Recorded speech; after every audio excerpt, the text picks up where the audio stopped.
क्या हालचाल आप सबके। माय नेम इज जीवी सिंह, एक बार फिर से आपके सामने हाजिर हूँ लेकर नंबर सिस्टम के इंपॉर्टेंट क्वेश्चंस। ये जो क्वेश्चंस होने वाले हैं गाइस, थोड़े से टफ हो सकते हैं, थोड़े से अच्छे लेवल के क्वेश्चंस हैं। तो अब तक हमने बिल्कुल नॉर्मल तरीके की चीज़ें की हैं, लेकिन अभी थोड़ा सा डिफिकल्ट लेवल बढ़ाएंगे इसके अंदर, ताकि मेंस के पॉइंट ऑफ व्यू से भी हमारा एक अच्छा खासा क्वेश्चन बैंक बन सके। तो ये जो है, ये जो लेक्चर सब होने वाले हैं, जितने भी होने वाले हैं नंबर सिस्टम के, ये सारे मेंस पॉइंट ऑफ व्यू से होने वाले हैं। तो इनको अच्छे से देखिएगा, और इनमें जो स्टेटमेंट वाले क्वेश्चंस हैं वो सारे के सारे हम डिस्कस करेंगे, और उनका भी थोड़ा सा एक्सट्रीम लेवल पे भी जाएंगे, नॉर्मल लेवल पे भी रहेंगे। तो सब देखेंगे इसके अंदर कि कैसे कैसे क्वेश्चन बन सकते हैं। ये बिल्कुल टू द पॉइंट वो क्वेश्चन हैं जो पेपर के अंदर आ सकते हैं, तो इसीलिए इनको तो मिस करना बिल्कुल भी मत। ठीक है, तो चलिए स्टार्ट करते हैं आज का लेक्चर। उससे पहले यार लाइक कर दो फटाफट से वीडियो को, और जितना शेयर हो सकता है कर दिया करो। तो चलिए स्टार्ट करें। क्वेश्चन देखिएगा इस क्या है कि a labourer was appointed by contractor on the condition that he would be paid ₹75 for each day of his work. एक मजदूर है, उसको एक कॉन्ट्रैक्टर ने बोला कि हर दिन तुम अगर काम करोगे तो एक दिन की तुम्हारी दिहाड़ी है, यानी कि एक दिन की जो सैलरी है वो ₹75 है, लेकिन उसको फाइन लगेगा, बोल रहा है ₹15 पर डे अगर वो छुट्टी मारता है। तो देखो इसमें क्या है कि अगर वो छुट्टी मारेगा ₹15 फाइन लगेगा, साथ ही साथ लिखा है कि उस दिन की सैलरी भी नहीं मिलेगी उसको। दो चीज़ होगी, क्योंकि ऑब्वियस सी बात है कि छुट्टी मार रहा है तो सैलरी तो नहीं मिलेगी, और साथ में ₹15 फाइन और लग जाएगा। ओके, और इसके बाद बोल रहे हैं कि after 20 days the contractor paid him ₹1140, यानी ₹1140 उसको 20 दिन के बाद मिले। तो अब बोले कि कितने दिन वो एब्सेंट रहा। अब एब्सेंट रहने में देखिए डायरेक्ट सिर्फ आप ये नहीं माइनस कर सकते कि कितने दिन वो छुट्टी पे रहा तो उतनी सैलरी माइनस कर दो, नहीं, अब आपको फाइन भी माइनस करना पड़ेगा। तो अभी देखो कि 20 दिन में उसने सिर्फ ₹1140 कमाए, 20 दिन में ₹1140 ही कमाए। लेकिन अगर आप देखिए कि वो एक भी छुट्टी ना मारता तो कितने कमाता। देखो ₹75 थे, तो एक भी छुट्टी ना मारता तो एक दिन की सैलरी है ₹75, तो 20 दिन की कितनी होगी, 75 × 20। ठीक है, तो 1 0 2 5 10 14 15 ₹1500 वो कमाता है। लेकिन अभी कितने कमा रहे हैं, ₹1140। इसका मतलब है कि वो कितने उसने कम कमाए हैं। वो जो पैसे हैं वो कहाँ कटे होंगे, एक तो वो उस दिन की सैलरी नहीं उसको मिली है, ठीक है वो, और दूसरा फाइन में कट गए, ये दो चीज़ों में कटे हैं वो, है ना। तो 1500 में से 1140 गए तो कितने बचे आपके पास, 360 रुपये, यानी कि 360 रुपये क्या किस किस चीज़ के, एक तो एब्सेंट के हैं, ओके, और एक है फाइन के। एब्सेंट मतलब कि उस दिन की उसको सैलरी नहीं मिली, और एक फाइन के, तो इन दोनों का एडिशन जो है वो 360 रुपये है। अब मान लो कि वो एब्सेंट था जो वो x डेज था, x दिन वो छुट्टी पे था। तो अगर x दिन छुट्टी पे था तो आप खुद देखिए कि ₹15 पर डे उसका कटेगा फाइन। तो फाइन कितना हो गया, 15x, क्योंकि कितने ₹15 एक दिन का, x डेज वो छुट्टी पे तो 15x हो गया। और एब्सेंट कितने दिन है, वो x दिन एब्सेंट है, तो उस दिन की सैलरी नहीं मिलेगी, ₹75 एक दिन की सैलरी है, तो उस दिन की सैलरी कितनी होगी, 75x। ये एक टोटल 360 के इक्वल है ना। तो x कितना आ गया यहाँ पे 80 90 9 64 x आ गया गाइज आपका 4। इसका मतलब है कि 4 दिन वो क्या था, एब्सेंट था। इसके अंदर क्या पूछा है, एब्सेंट ही पूछा था कि कितने दिन वो एब्सेंट था, तो वो 4 दिन एब्सेंट था, इससे साफ पता लगता है। अच्छा, इसमें कई बार क्या होता है कि एंड में वो पूछ लेता कि कितने दिन वो प्रेजेंट था, और हम गलती से ये 4 ही मार्क कर देते हैं। अगर प्रेजेंट का पूछेगा, ध्यान से देख लीजिएगा कि क्वेश्चन में पूछा क्या गया है, यहाँ पे तो एब्सेंट पूछ लिया, लेकिन अगर प्रेजेंट का पूछेगा तो क्या करना है, प्रेजेंट वाले को ही करना है। तो प्रेजेंट वाला कितना है आपका 20 दिन टोटल है, तो 4 माइनस किया तो 16 दिन वो प्रेजेंट था। ये प्रेजेंट के हैं और ये एब्सेंट के हैं। ओके, उम्मीद कर रहा हूँ कि ये वाला क्वेश्चन आपको अच्छे से समझ आ गया होगा। चलिए देखते हैं नेक्स्ट क्वेश्चन। नेक्स्ट क्वेश्चन देखिए गाइस क्या बोल रहा है कि the taxi charges in A city contain fix charges and additional charges पर किलोमीटर। देखिए दो तरह के चार्ज हैं, एक टैक्सी ले रही है, मतलब चाहे ओला हो, चाहे उबर हो, चाहे कोई भी टैक्सी हो, इसमें क्या है कि दो तरह के चार्जेस लिए जाएंगे। एक तो है कि मिनिमम पेमेंट रखी जाएगी कि इतने तो पे आपको करने ही करने हैं, वो फिक्स्ड चार्ज हैं। एक है वेरिएबल चार्ज। फिक्स चार्ज का मतलब है कि जैसे बोल दिया जाए कि ₹50 आपको देने हैं, चाहे आप 1 किलोमीटर क्यों ना चले, चाहे आप आधा किलोमीटर क्यों ना चले, चाहे आप टैक्सी में बैठे और आपने थोड़ी दूर जाकर रुकवा दिया, आपको ₹50 देने ही पड़ेंगे, है ना। एक तो ये कॉस्ट हो गई। एक है वेरिएबल कॉस्ट। वेरिएबल कॉस्ट क्या है कि आपने कितने किलोमीटर चले उस हिसाब से भी पैसे देने पड़ेंगे, मतलब ₹50 तो देने ही देने जैसे, और हर किलोमीटर फिर कितने चले उसके अलग से पैसे देने हैं। ये हो गई वेरिएबल कॉस्ट। तो ये दो तरह की कॉस्ट इसमें ऐड की गई हैं। तो वो बोल रहे कि एक टैक्सी है जो वो दो तरह की कॉस्ट लगाता है, एक वेरिएबल हो गई एडिशनल वाली, और फिक्स्ड वाली हो गई, है ना। ये देखिए, अब बोलो तो charge for a distance of 10 kilometre is 350, 10 kilometre तक जाने में उसको 350 लगते हैं। तो मैं क्या करूँगा यहाँ पे, देखिए एक तो फिक्स्ड कॉस्ट है, जो पहली बात तो कि फिक्स्ड कॉस्ट कभी भी चेंज नहीं होगी, फिक्स्ड कॉस्ट सेम रहेगी, चाहे आप 1 किलोमीटर चलें या 10 किलोमीटर चलें। इस बात का इसमें ध्यान रखना है, क्योंकि इसमें हम अक्सर गलती कर सकते हैं।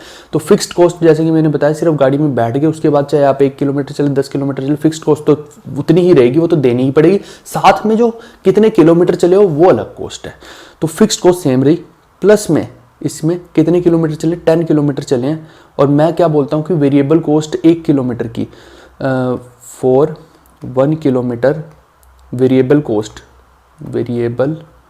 कॉस्ट मतलब कि जो कॉस्ट किलोमीटर के हिसाब से वो क्या है, वी है, मैंने मान लिया। तो एफ प्लस 10 वी हो गया 10 किलोमीटर के लिए, है ना। ये हो गया 350 रुपीज़। ऐसे ही दूसरी देखिए, दूसरा क्या होगा 25 किलोमीटर के लिए। तो मैंने क्या बताया आपको कि एफ तो सेम ही रहेगा, प्लस में 25 किलोमीटर के लिए क्या होगी, ये वेरिएबल कॉस्ट चेंज होगी बस। वेरिएबल कॉस्ट फिर क्या होगी 25 वी हो गई, ये कितनी है 800 रुपये। तो इन दोनों को आप जब माइनस करेंगे तो एफ तो कट जाएंगे, माइनस करेंगे तो एफ कैंसिल हो गए। तो यहाँ में से 25 में से 10 गए तो 15 वी, देखिए माइनस माइनस को बाद में कैंसिल कर नहीं है तो डायरेक्ट कर रहा हूँ मैं। 800 में से 350 गए तो ये हो गया आपका 450। तो वेरिएबल कॉस्ट कितनी आ गई 15 3 45 30 रुपीज़। इसका मतलब है कि जितने भी आप किलोमीटर चलेंगे उनके हर किलोमीटर के आपको 30 रुपये एक्स्ट्रा देने पड़ेंगे। और अगर आपको फिक्स्ड कॉस्ट निकालनी है तो वो भी आप यहाँ पुट कर दीजिए वी को, तो उससे निकल जाएगा। तो वी को जब 30 पुट करोगे यहाँ पे तो ये कितना बन गया 300 बन गया। तो फिक्स्ड कॉस्ट क्या आ जाएगी 350 में से 300 गए 50 रुपये, फिक्स्ड कॉस्ट आ गई आपकी 50 रुपये। ओके, अब वो क्या पूछ रहा है आपसे, अब वो पूछ रहा है the charge for a distance of 30 kilometre, 30 kilometre चलने का कितना लगेगा। तो 30 किलोमीटर में क्या है कि फिक्स्ड कॉस्ट तो सेम रहेगी, प्लस में 30 किलोमीटर के लिए वेरिएबल कॉस्ट आ जाएगी 30 भी, है ना। तो अब ये कितना होगा, फिक्स्ड कॉस्ट आपकी 50 प्लस में 30 इंटू में वेरिएबल कितनी है 30 रुपीज़ ही है, तो ये कितनी होगी 30। तो ये होगा 50 प्लस आपका 3 3 900, तो ये आ गई आपकी 950 रुपीज़। तो इतनी कॉस्ट आपकी टोटल वहाँ पहुँचने में लगेगी, है ना। इसको अच्छे से नोट कर लीजिएगा, यहाँ पे फिक्स्ड और वेरिएबल का कंसेप्ट आपको समझ आना चाहिए। उम्मीद कर रहा हूँ कि ये क्वेश्चन आपको समझ आ गया होगा। क्वेश्चन में क्या बोल रहा है गाइस, देखिए in a 2 digit number the digit at unit place is 1 more than twice that of the digit at tens place. देखो इकाई दोहाई ये क्या होता है वो सुन लीजिए पहले। कोई नंबर है, मान लो XY है कोई नंबर, है ना, तो उसमें क्या होता है ये टेंस प्लेस होता है, ये वंस प्लेस होता है, ये सबको पता है यार। जैसे कि 21 है तो वंस प्लेस कौन सा हो गया 1 हो गया, टेंस प्लेस कौन सा हो गया 20 हो गया। क्यों उसको टेंस प्लेस बोलते हैं, क्योंकि इसमें 10 का फैक्टर आ रहा है। 22 है जो, ये क्या है बेसिकली 20 है और साथ में प्लस 1 है, ये वंस प्लेस हो गया, ये टेंस प्लेस, इसीलिए 2 को बोल देते हैं, है ना। तो इसके अंदर देखिए अब इसको लिख क्या सकते हैं, देखिए 2 है तो उसको क्या लिख सकते हैं 2 इंटू 10 प्लस 1। ऐसे ही यहाँ पे क्या लिख सकते हैं इसको 10x प्लस वाई, है ना, बिल्कुल ऐसी है। तो ये लिखा जा सकता है एक नंबर को। अब ये क्या बोल रहा है कि जो उसकी in a 2 digit number the digit at unit places, यानी कि y है जो डिजिट एट यूनिट प्लेस कौन सा, यूनिट प्लेस या वंस प्लेस कौन सा होता है पहला वाला, ये वाला। तो y है जो, यानी y को क्या कह रहे हैं इक्वल टू क्या है 1 more than twice the digit at tens place, यानी कि इसके डबल के एक ज़्यादा है। यानी कहने का मतलब है कि जो टेंस प्लेस पे डिजिट है उसका डबल कर दो और उसमें एक ऐड कर दो, वो क्या है y है। y मतलब इसके डबल से ज़्यादा है एक, तो वही चीज़ है। ये इक्वेशन एक आपकी बन गई। अब बोल रहा है if the digit at unit and tens place भी इंटरचेंज्ड। अब ये तो देखिए इन दोनों को क्या करना है XY को अब आप क्या लिख दीजिए YX लिख दीजिए। पहले था XY अब हो गया YX, मतलब इंटरचेंज कर दिया वो कह रहा है ना। टेंस और वंस को इंटरचेंज कर दिया एक तरह से। तो अब ये नंबर क्या बन जाएगा आपका 10y प्लस x बन जाएगा, जबकि ये क्या था 10x प्लस y था। समझ रहे हैं इस चीज़ को।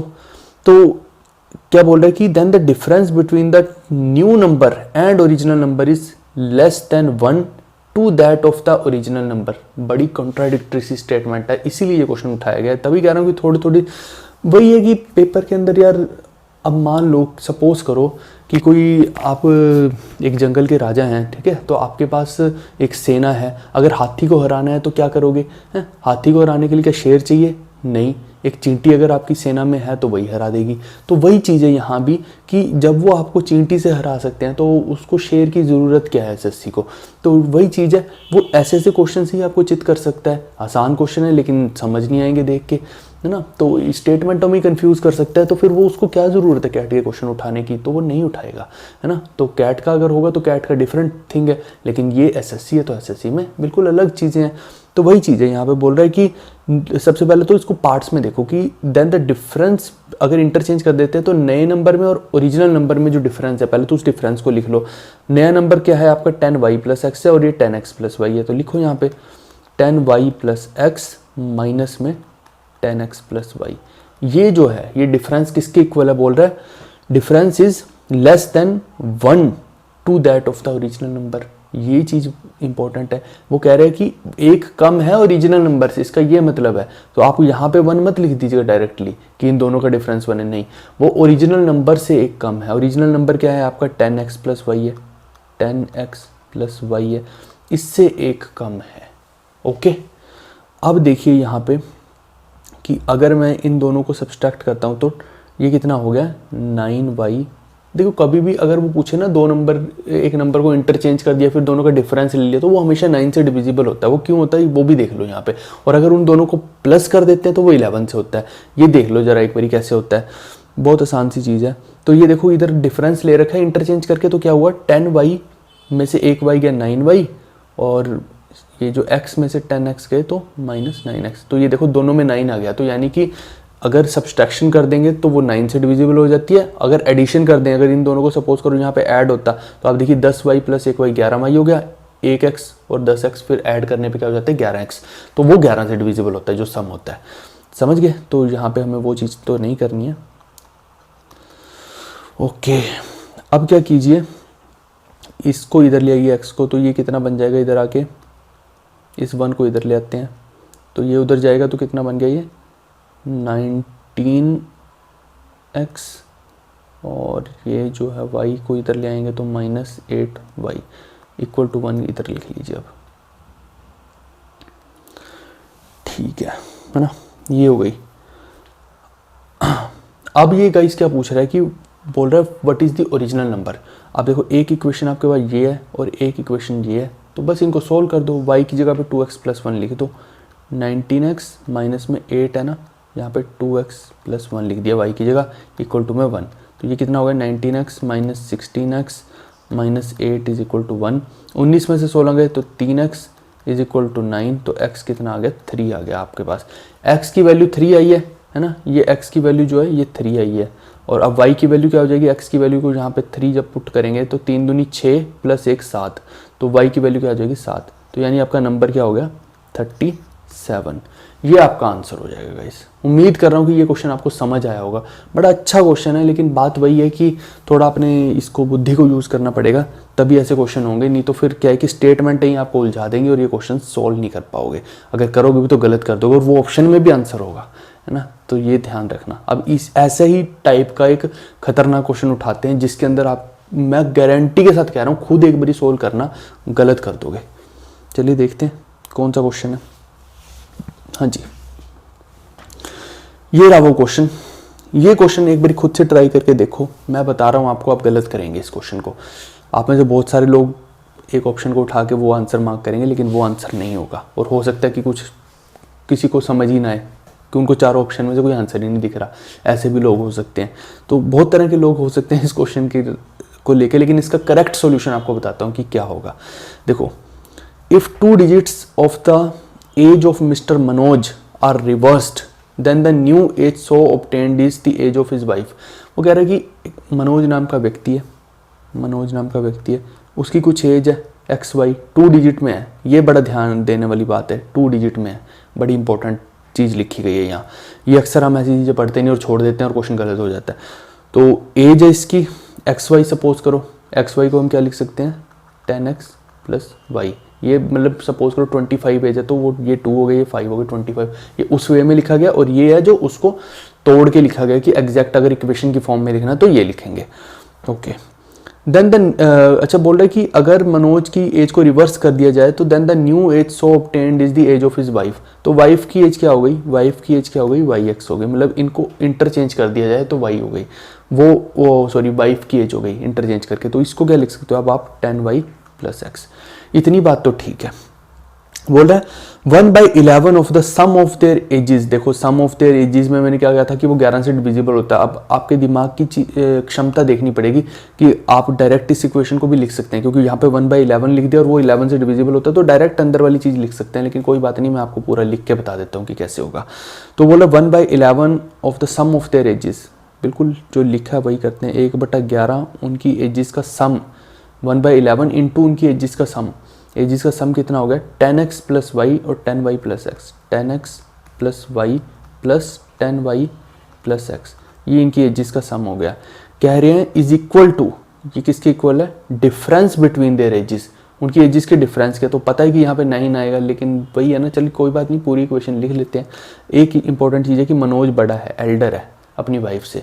यूजुअली तो जो बॉयज़ होते हैं उन्हीं की एज ज़्यादा होती है एज़ कम्पेयर टू गर्ल्स, लेकिन आजकल आपको पता है सिनेरियो थोड़ा डिफरेंट है, तो गर्ल्स की भी हो सकती है, ऐसा कुछ नहीं है। तो इसीलिए ये थोड़ा सा ध्यान रखना है, यहाँ पे क्वेश्चन में दिया होना चाहिए। अगर ना दिया होता ना तो फिर क्या होता है, इसका आंसर वो होता कैन नॉट बी डिटरमिन्ड, लेकिन अभी दे दिया गया है तो सही आंसर निकालना पड़ेगा, है ना। आप में से बहुत सारे लोगों का आंसर ये आ सकता है कैन नॉट बी डिटरमिन्ड, इसीलिए मैंने बोलता कि खुद करोगे तो पता लगेगा। कुछ लोगों का आंसर ये आएगा, लेकिन ये नहीं आंसर क्यों नहीं है वो भी अभी बात कर लेते हैं। यहाँ पे डिफरेंस लिखो इनकी एजेस का, देखो कितना हो गया। मनोज बड़ा है तो क्या लिखेंगे 10x + y माइनस में 10y + x। ओके, तो ये कितना हो गया अब 10 और 1x, ये 11 यहाँ पे बनेगा, 11x + 11y, तो यहाँ पे सिर्फ x + y बच जाएगा आपका, क्योंकि 1/11 कर दिया। यहाँ पे आप देखेंगे तो ये क्या बनेगा 9 और ये हो जाएगा x माइनस में y। ओके, x और y में इसमें रिलेशन आ जाएगा। अब x को इधर लेके आएंगे तो ये बन जाएगा 8x और इज इक्वल टू में 9 उधर जाएगा तो ये बन जाएगा 10y, तो x/y क्या आ गया आपका 5/4। ओके गाइस, अब देखो ये क्वेश्चन डेलिबरेटली उठाए गए हैं ऐसे क्वेश्चन ताकि कंसेप्ट बहुत अच्छे से क्लियर हो। ये जितने भी अब क्वेश्चंस आएंगे ना बहुत अच्छे वाले क्वेश्चंस आएंगे और कंसेप्चुअली आपको बहुत स्ट्रॉन्ग कर देंगे, इसीलिए कह रहा हूँ दोबारा नंबर सिस्टम कभी नहीं पढ़ना पड़ेगा। तो ये अब यहाँ पे आके आप फंसेंगे, आप यहाँ पे देखेंगे कि ये रेशो दे रखी है, अब आपको नहीं पता कि x और y कैसे निकालें, क्योंकि अब सिर्फ रेशो बची है तो उससे x y कैसे निकलेंगे, ये तो रेशो हो गई ना। अब यहाँ तो आपको कोई एक और इक्वेशन दी होती तो उसमें आप पुट करके निकाल लेते। आप सोच रहे होंगे कि शायद इनमें कहीं पुट कर लेंगे, लेकिन और कोई इक्वेशन नहीं है आपके पास, एक ही इक्वेशन थी ये वाली, उसी से तो हमने ये निकाला। अब इसको वापस उसमें पुट करोगे तो वो तो फिर left hand side is equal to right hand side आ जाएगा, वो थोड़ी ना है। अब कोई और इक्वेशन है ही नहीं आपके, बची ही नहीं है। तो अब कैसे करेंगे, ये एक्स वाई कैसे निकलेंगे, ये तो रेशो हो गई, एक्स वाई कैसे निकलेंगे। तो इसीलिए बहुत सारे लोग फिर क्या कर देंगे, ये आंसर है, लेकिन ये आंसर नहीं है भाई, है ना, ये आंसर नहीं है। क्यों नहीं है वो भी बता देते हैं अभी आपको। इसमें एक्चुअली ना अगर ये सिर्फ नंबर्स बोलता, यहाँ पे इनकी एज ऊज की बात ना होती, ये किसी नंबर्स का क्वेश्चन होता, तब तो ये बात ठीक थी, तब तो कैन नॉट बी डिटरमिन्ड आ जाता यहाँ पे। लेकिन यहाँ पे ना ये नंबर्स का क्वेश्चन नहीं है, ये एज का क्वेश्चन हो गया। ये देखो कितने अपनी ब्यूटी है इसकी, इन क्वेश्चंस की अपनी ही, कि ये एज का क्वेश्चन हो गया गाइस। अगर सिर्फ ये नंबर का क्वेश्चन होता ना, कि डिजिट्स का ही क्वेश्चन था, एज ना लिखा होता, मनोज वगैरह कुछ ना लिखा होता, सिर्फ बोल दिया जाता कि एक नंबर है उसको इंटरचेंज करके ऐसा हो गया, ये हो गया, वो हो गया, है ना, जैसे इससे पिछला क्वेश्चन था उसकी बात कर रहा हूँ मैं। अगर वैसा क्वेश्चन होता, ये एज का क्वेश्चन ना होता, तब तो ठीक था, तब तो कैन नॉट बी डिटरमिन्ड इसका आंसर आएगा। लेकिन ब्यूटी देखिए क्वेश्चन की कि एज लिख दिया, तो अब इसका answer can not B determined नहीं हो सकता है। कैसे नहीं हो सकता है वो देखिए। एक तो मैंने कहा था आपको कि ये 2 डिजिट का नंबर है, ये आपको बड़ा इंपॉर्टेंट चीज़ है, ये ध्यान रखना है ना, ये दे दिया गया है। तो अब देखो यहाँ पे, अब आप मेरे को खुद बताओ कि यहाँ पे अगर आप 5/4 कह रहे हो तो जरूर कुछ ना कुछ कॉमन रहा होगा, है ना, तभी आप कह रहे हो मेरे को कि 5/4 है। कॉमन क्या रहा होगा, अगर आप बोलते हो कि 2 कॉमन रहा है सपोज करो, तो रेशो का यही मतलब है ना। ये रेशो को कैसे लिखोगे, x is equal to 5k लिखोगे, y is equal to 4k लिखोगे, है ना। इन दोनों का रेशो लोगे तो वो 5/4 बन गया, तो k कटने चाहिए। लेकिन अगर आपको निकालना है x और y, तो यहाँ पे k की कुछ वैल्यू पुट करनी पड़ेगी। क्या पुट करोगे, 1 को छोड़ दो अभी, ठीक है, 1 से ही तो आंसर आना है, 1 को अभी पुट मत करना, 2 पुट करते हैं। चलो 2 पुट करते हैं k की वैल्यू, तो ये कितना बन गया 10, और यहाँ पे 2 पुट करोगे तो कितना बन गया 8। अब इससे आप देखो एज कितनी बन गई, एक्स वाई उसकी एज है ना, तो 108 साल उसकी एज बन गई। पहली चीज़ तो यही कि एक्स वाई 2 डिजिट का नंबर था, हैं, वो 3 डिजिट का हो नहीं सकता, तो ये गलत है ना। ये क्वेश्चन एज का दे दिया गया इसलिए ऐसा हुआ, लेकिन हाँ अगर नंबर्स में भी इसमें गेम प्ले कर सकता था, ये नंबर्स में भी आपका कैन नॉट बी डिटरमिन्ड नहीं आ सकता था। अगर यहाँ पे 2 डिजिट वाला ये वर्ड अगर लिखा गया ना तो फिर दिक्कत है ना, तो फिर आप कैन नॉट बी डिटरमिन्ड नहीं लिख सकते। 2 डिजिट यहाँ पे लिख दिया गया इसीलिए आप कैन नॉट बी डिटरमिन्ड इसको नहीं लिख सकते हैं, तो ये 3 डिजिट बन जाते हैं, तो ये पॉसिबल ही नहीं है। दूसरी बात ये है कि जो एजेस हैं, है ना, अब मान लो कि सपोज करो यहाँ पे 2 की जगह पे मैं 3 पुट करूँ, 4 पुट करूँ, तो इतनी ज़्यादा एज कहाँ होती है यार बंदे की। अगर मैं यहाँ पे मान लो कि 3 पुट कर दूँ, 5 × 15 बन गया, और यहाँ पे 3 पुट करूँ, 4 × 12 बन गया, 1512 साल।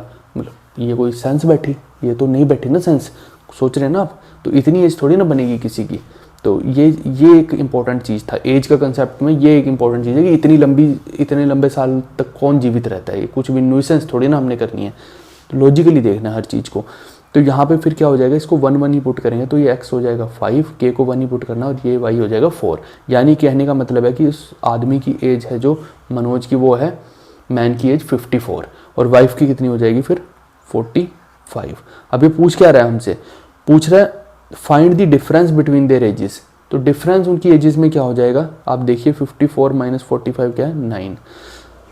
अब कुछ लोग सोच रहे होंगे कि भाई इसमें हम तो शॉर्टकट लगाएंगे, हम यूँ चुटकियों में कर देंगे इसको, है ना। कुछ सोच रहे होंगे ऐसे लोग, वो कहेंगे कि क्या है कि जब दोनों का डिफरेंस की बात की थी भाई, तुम ही तो बोल रहे हो कि यहाँ पे जब दोनों का डिफरेंस लेंगे, क्योंकि ये इंटरचेंज वाला कंसेप्ट है। इंटरचेंज वाले में जब डिफरेंस लेते हैं तो वो 9 से डिविजिबल होता है, तो 9 से डिविजिबल होता है, तो यहाँ पे 9 ईयर्स लिखा था तो सीधा आंसर आ सकता था।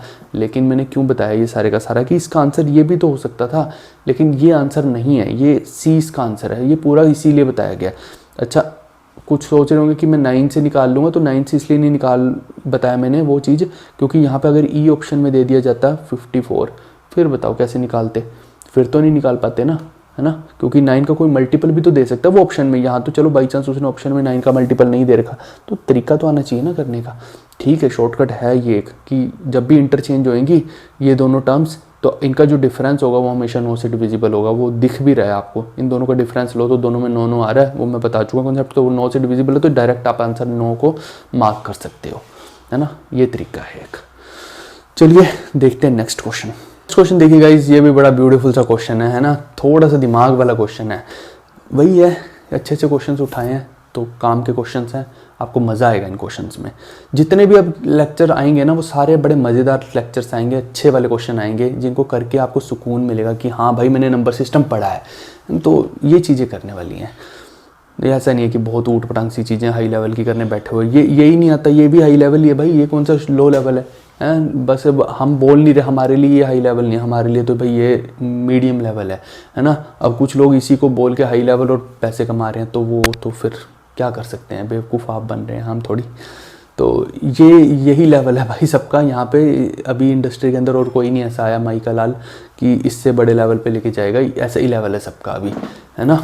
तो यही पेड कोर्स हैं, यही सब कुछ है। तो देखिए यहाँ पे क्या है, ABC are different single digit numerical values other than what is already used in the following equation।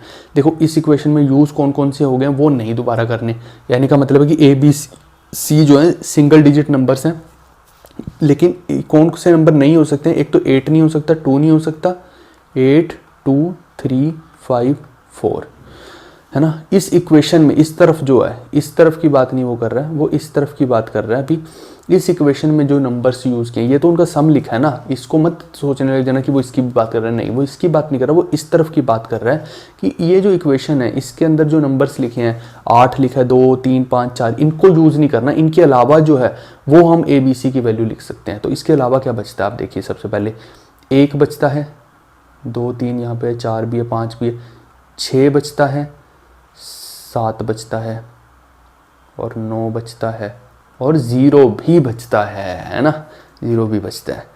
तो ये 5 है, टोटल 10 नंबर होते हैं ना। तो ऐसा नहीं करना कि आप 0 को भूल ही जाओ, 0 को हमेशा याद रखना है। ओके, अब बोल रहा है, क्या बोल रहा है कि इस इक्वेशन को सेटिस्फाई करना है तो इसमें ए बी सी की वैल्यूज़ क्या क्या हो सकती हैं? देखो होने को इनमें से कोई भी हो सकती हैं, वो हम बना सकते हैं, लेकिन वो करना कैसे है? वो बोल रहा है, क्वेश्चन का फॉर्म देखो क्या है, वो बोला कि what number C definitely can not be, मतलब कि इनमें से ये जो दे रखे हैं ऑप्शन, सी क्या नहीं हो सकता, पक्का पक्का कि सी वो हो ही नहीं सकता, है ना, ऐसा आपको पता लगाना है। तो वो कैसे पता लगाएंगे वो देखिए।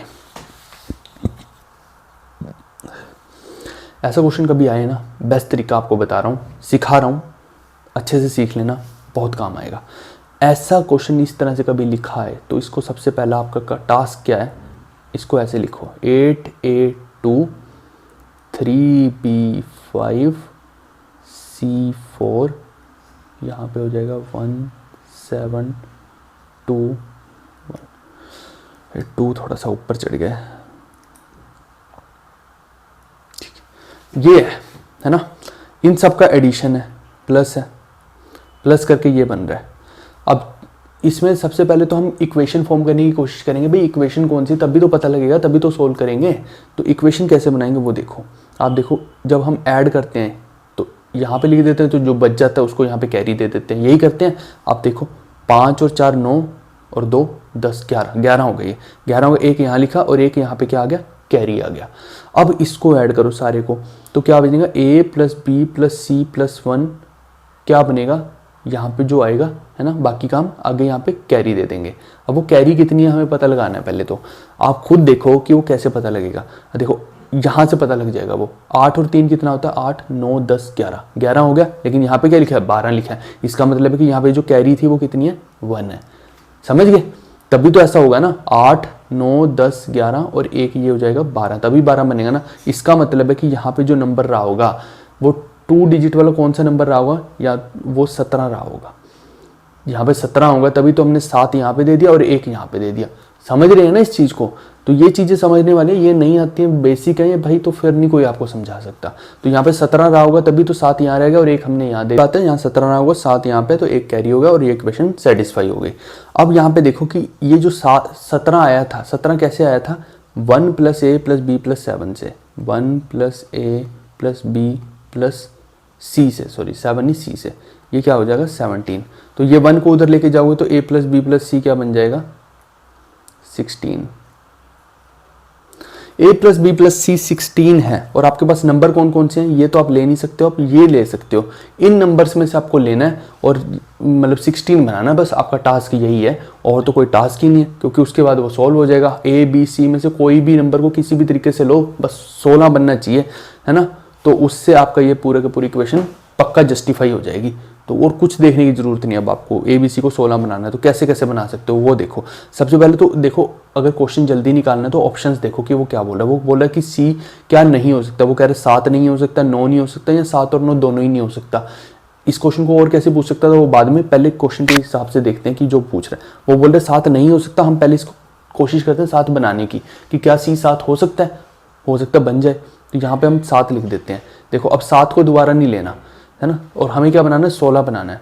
तो देखो क्या क्या ले सकते हैं हम, अगर 7 आपने ले लिया तो 9 ले सकते हैं हम, और C को अगर हमने 7 ले लिया तो हम क्या कर सकते हैं कि B को जैसे हम 9 ले लें और A को क्या ले लें 0 ले लें। तो ये क्या बन गया 16, 9 और 7 16 प्लस 0, तो वो तो 16 ही बन गया, है ना। तो मैंने प्रूव कर दिया कि C को हम 7 ले सकते हैं, जबकि वो बोले कि डेफिनेटली कैन नॉट बी, मतलब कि डेफिनेटली हम क्या नहीं ले सकते हैं। मैं कह रहा हूँ कि C को 7 ले सकते हैं, हमने एक केस बना के देख लिया। अब वो कह रहा है कि नहीं ले सकते, हमने प्रूव कर दिया कि ले सकते हैं C को 7, है ना। अब वो ये पूछ सकते हैं कि 9 ले सकते हैं कि नहीं, वही पूछा हो उसने कि 9 ले सकते हैं कि नहीं, है ना, जहाँ दोनों। तो ये तो वैसी ऑप्शन गलत हो गया, ये भी गलत हो गया। अब ये 9 का देखना पड़ेगा हमें कि 9 ले सकते हैं कि नहीं। तो C को मैं 9 लिख देता हूँ। अगर इसको 9 ले रहा हूँ तो फिर से वही केस हो गया, इसको मैं 7 ले लूँगा, इसको 0 ले लूँगा, या फिर इसको 7 और इसको 0 ले लूँ, है ना। तो ये भी 16 ही बन रहा है। बस फिर प्रूव हो गया भाई कि मतलब ना तो ये ऑप्शन है, ना ये है, ना ये है, तो नन ऑफ दिस इसका आंसर है। ये सबसे खतरनाक ऑप्शन होता है नन ऑफ दिस, ये हमेशा उड़ा देता है बंदे को। तो नन ऑफ दीज में हमेशा दिक्कत होती है। तो मैंने प्रूफ कर दिया आपको कि इसका आंसर कैसे होगा। अब देखिए क्वेश्चन के अंदर सिर्फ यही नहीं, वो और भी बहुत कुछ पूछ सकता था। वो C की जगह पे A और B के बारे में भी बोलता तो भी हमारा सेम ही था, तब भी हमारा सेम कंसेप्ट रहेगा, क्योंकि A B C जो है बिल्कुल सेम ही है। ए को आप बी लिख सकते हो, बी को सी को ए लिख सकते हो, क्या दिक्कत है, एक ही तो बात है ये, है ना। तो यहाँ पे देखिए और क्या क्या पॉसिबिलिटीज़ बन सकती हैं। अब वो 7 और 9 की जगह पे ये भी पूछ सकता था कि क्या सी को हम 0 ले सकते हैं कि नहीं ले सकते हैं। तो चलो मैं देख लेते हैं, यहाँ पे 0 हुआ, इसको मैं 7 ले लेता हूँ, इसको 9 ले लेता हूँ। लो, इसको सी को तो हम 0 भी ले सकते हैं, और क्या क्या ले सकते हैं सी को, है ना, वो देख लेते हैं। 6 ले सकते हैं क्या, 6 देख लेते हैं ले सकते हैं कि नहीं। ये 6 हुआ, इसको मैं जैसे 9 ले लूँगा, इसको 1 ले लो, है ना। उल्टा भी कर सकते हो, इसको 9 और इसको 1 ले लो, ये भी 16 ही बन रहा है। यानी सी को हम 6 भी ले सकते हैं, 1 ले सकते हैं क्या, 1 का देखें, ये देखो 1 इसको लेते हैं, 6 इसको ले लेंगे, 9 इसको ले लेंगे, ये भी ले सकते हैं। तो मतलब कहने का है कि इनमें से सी की कोई भी वैल्यू ले सकते हैं और ए और बी की भी कोई भी वैल्यू ले सकते हैं। ऐसा नहीं है कि मतलब हम बोलें कि नहीं भाई सी की तो कोई भी ए की वैल्यू ले सकते हैं या 2 ही ले सकते हैं, नहीं, ऐसा कुछ नहीं। यहाँ पे कंडीशन डेज वाली हम कोई भी वैल्यू ले सकते हैं, लेकिन ऐसा भी कोई क्वेश्चन हो सकता है जिसमें नहीं ले पाएंगे बिल्कुल भी। तो इसीलिए मैंने ये आपको पूरा डिटेल में समझा दिया कि अगर वो पूछ रहा है कि can not be definitely can not be taken, तो फिर वो देखना पड़ेगा कि क्या हम ले सकते हैं या नहीं ले सकते हैं। अगर ले सकते हैं तो फिर यहाँ पे ये ऑप्शन सारे कट जाएंगे, अगर नहीं ले सकते तो फिर वही आंसर हो जाएगा। अगर सपोज करो कि 7 को हम ना जस्टिफाई करा पाते, वो 16 नहीं बन रहा होता, तो फिर हम सी को 7 नहीं ले सकते थे, सिंपल सी बात है। तो सी को 7 नहीं ले सकते तो फिर यहाँ पे आंसर 7 हो जाता, है ना। अब क्या है, ये सारी की सारी सी की वैल्यूज़ हैं, सी को हम इनमें से कुछ भी ले सकते हैं। ऐसे ही ए को भी यही सारी वैल्यूज दे सकते हैं और बी को भी यही सारी वैल्यूज दे सकते हैं, कोई दिक्कत वाली बात नहीं है। ओके, उम्मीद कर रहा हूँ कि ये क्वेश्चन आपको गाइस समझ आया होगा। अच्छे क्वेश्चंस थे आज के, तो प्लीज़ यार अगर आपको डेफिनेटली लग रहा है कि हाँ इनसे आपको फ़ायदा हो रहा है और ये ज़बरदस्त क्वेश्चन है, इनसे कंसेप्चुअली आप स्ट्रांग हो पा रहे हैं, तो प्लीज़ यार जितना शेयर हो सकता है ना वो ज़रूर किया करो, और वीडियो को लाइक तो कम से कम करो यार, है ना। इस तरीके से आपको मोमेंटम के साथ सारी चीज़ें करा रहे हैं, डेफिनेटली मैं बता रहा हूँ मेंस में बहुत ज़्यादा फायदा होगा। मेंस के क्वेश्चन अभी कराऊंगा और आप देखते रह जाएंगे कि क्या टुच्चे क्वेश्चन है, ये क्वेश्चन तो उनके बाप हैं, है ना। मेंस के क्वेश्चन देखेंगे आप तो कहेंगे कि क्या बकवास क्वेश्चन है। उनके अंदर भी मैं हालांकि बहुत सारी ट्रिक्स आपको बताऊंगा, है वो बकवास क्वेश्चन है लेकिन ट्रिक्स आपको बताऊंगा कि जो चुटकियों में आप मेंस के क्वेश्चन भी निकाल पाएंगे। 2017 का मेंस का पेपर आप कहते हैं टफ है, मैं उसके क्वेश्चन आपको करवाऊंगा, और वो क्वेश्चन जब आप करेंगे तो आप देखेंगे कि वो कैसे चुटकियों में हम सोल्व कर देंगे। चलिए गाइस प्लीज़ यार लाइक कर दो इस वीडियो को और शेयर ज़रूर करो।